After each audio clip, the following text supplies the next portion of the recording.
My wife has been secretly meeting my ex-wife for coffee every month for 2 years, and they've become best friends, and I just found out at my own birthday party. I have 2 lives, the one before my divorce and the one after.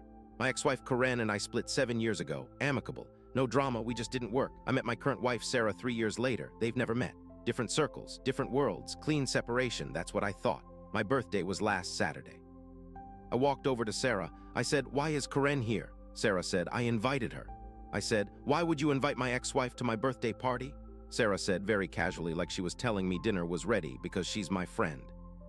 I said, "What do you even talk about?" Sarah smiled and said, "You mostly."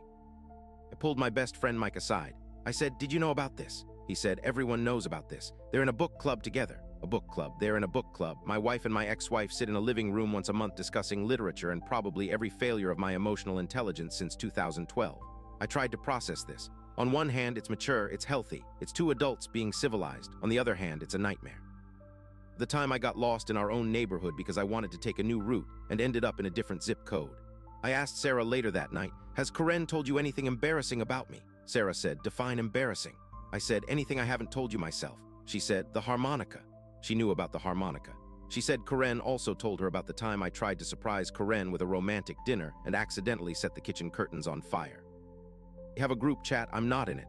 They went to a concert together last month. They took a selfie, they're both smiling. It's my worst nightmare and somehow the most wholesome thing in my life simultaneously. Last week Sarah said, "Karen's coming for Thanksgiving." I said, "To our Thanksgiving." She said, "She doesn't have family in town, it's the right thing to do."